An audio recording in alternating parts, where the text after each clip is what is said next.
Now it's time to review the global developments with our special guest, international law expert Orkhan Amashov. Welcome to our studio, Orkhan. Chinese legislator has approved a national security law for Hong Kong, which many experts say will deliver a killer blow for Hong Kong's autonomy and freedom. The law, which aims at stamping out any protests which racked the city for the past year, first of all bans any acts or activities that would endanger Chinese national security. It would also allow national security agencies of China, mainly Chinese security forces, to carry out operations in the city. What do you think the future holds for Hong Kong, following this development? And do you think that this will prompt a major civil unrest in the city? Well, there's already civil unrest in Hong Kong, as you know. I think that Hong Kong's future is in disarray. It's very, very uncertain. And the uncertainty stems from the fact that when the sovereignty over Hong Kong was transferred from Britain to China, it set out the conditions and terms for 50 years. So we don't know what will happen after 2047. Will Hong Kong be able to enjoy its special status under the principle of one country, two systems or not? Because China is growing militarily and economically, and they are muscling in. So there is an uncertainty, and uncertainty stems from the 1997 Basic Law and from the 1984 treaty between Britain and China. Hong Kong is a specially administered region of China, but there's a fundamental discrepancy when it comes to its status, because although this status was established by international treaty, China doesn't see its obligations enforceable under international law. And it doesn't see Hong Kong as an international matter at all. Although Hong Kong does enjoy a high degree of autonomy, it has got its own representations as a dependent territory in different international organizations, but it's not a sovereign state, it's a part of China. And China views Hong Kong-related matters as an internal subject, whereas United States of America and Britain, they see Hong Kong as an international subject, in relation to which China has got international obligations. So the fundamental problem stems from there. I think the future of Hong Kong is going to be largely decided by a couple of factors. First of all, we need to see whether Hong Kong is truly democracy. Well, certain international organizations described it as a democracy with certain problems, because the universal suffrage is the ultimate aim of Hong Kong's basic law. Currently, the most important person within the Hong Kong's constitutional system, chief executive, is elected by their body, by the electorate committee, and this committee has been elected by only 6% of electorate, had there been universal suffrage in Hong Kong. And then they elect this person, nominee, and Chinese premier appoints this person. So there is no direct democracy, and chief executive seems to be under huge Chinese influence, and that body which elects him also under Chinese influence. So as things go, as this 50-year period is limited, it will end in 2047. There is uncertainty what will happen afterwards, and China is getting very powerful. I do not think this internal democratic credentials of China, of Hong Kong, will be powerful enough to make Hong Kong in a position of defending itself against Chinese encroachment. This is one thing. And the second point is international pressure. Because, as you know, Hong Kong was a British colony, and currently Western countries are trying to exert influence on China in relation to Hong Kong. But what they can in reality to do? Well, they can, for example, put the names of certain Chinese officials, relevant Chinese officials, in the list, and they could bar them from entering the United States. They could, harden the visa-related requirements. But I think the most important thing they could do is to do with the special status of Hong Kong, because, as you know, Hong Kong is enjoying lower tariffs in terms of its trade with the United States. It's the third biggest financial center after London and New York. So it's all about this special status. So if there will be sanctions, if they lose its special status, by losing special status I mean that Hong Kong will no longer be treated as a separate entity from China. Under those circumstances, probably Chinese government will take certain steps. But as things stand now, given Hong Kong's current situation and Chinese growing economic and military power, I do not think there is much could be done by Western powers. Another pressing issue of the week is the murder by police officers of a black man named George Floyd in Minneapolis.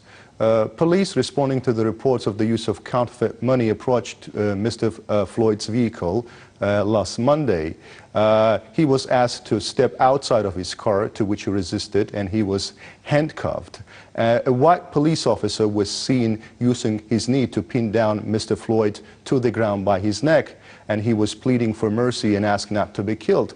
You know, why there's always a confrontation between police authorities and racial minorities along the racial lines? Is it the fault of the police that they're not properly behaving with racial minorities, or is it the fault of the racial minorities that their behavior triggers violence on the side of the police? Well, there's no clear answer to this kind of question, of course, but naturally the problem between law enforcement agencies and the black minorities has been the part of American political life over the past 30, 40 years. Before there were different problems, before there was official racism, segregation and so on, and then later this sort of behavior from the police officers. And we know that in the United States, I mean, the research findings show that if you are black and if you're walking down the street in a less than pleasant clothing, there's a chance, that more chance that you will be subjected to mistreatment by police than if you're a white person. So those things are there, and we know that black people have been subjected to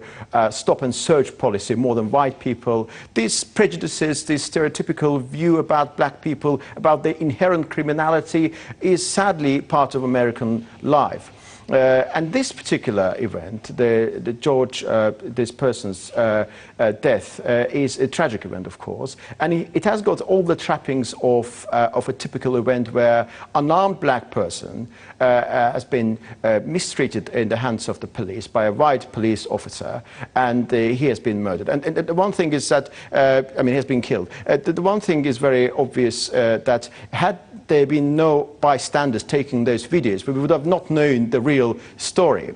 But of course, the entire truth will be out later. But although there are some video footages, we don't know the whole story, because, as you know, these police officers are carrying body cameras, which are recording those scenes. And after they have been released to the relevant authority, but we haven't seen them. So the entire picture will be built at a later stage. And we know that in the United States there have been riots in Miami in 1980 and LA in 1992. There was a famous Ferguson case, and all the trappings are more or less similar.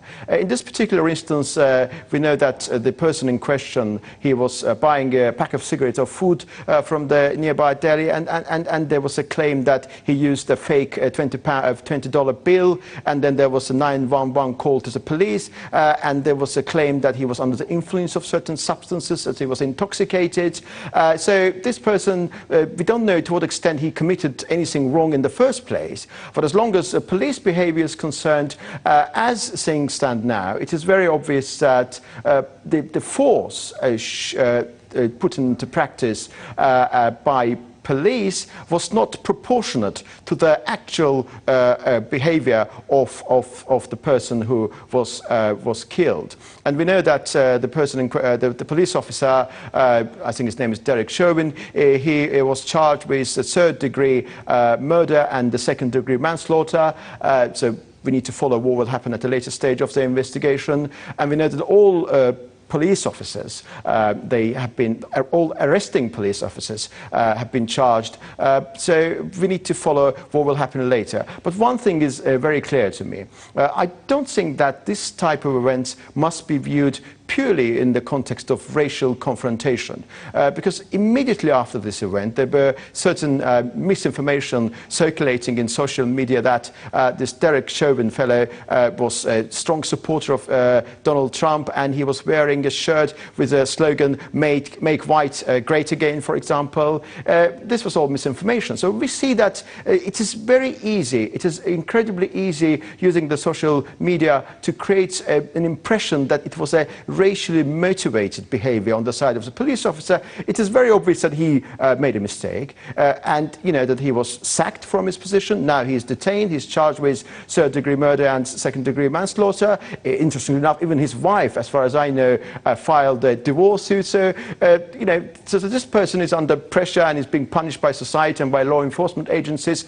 And this Black Lives Matter campaign did gain momentum afterwards. I think that there is a fundamental problem in terms of the relation between the law enforcement agencies and black minorities, which has got deep roots. It comes from the America's history. It's about this psychology which has been formed in American black communities. But I don't think all events where a black person, unarmed, being killed by a white officer is to be interpreted as a racially motivated event. So that, I'm against that. Thank you very much, Orkhan, for a detailed analysis of these two important topics. Thank you very much for a kind invitation. It was great to be here after coronavirus-induced lockdown. Thank you. That was all for the week. Thank you for watching us, and stay tuned not to miss the next edition of our program.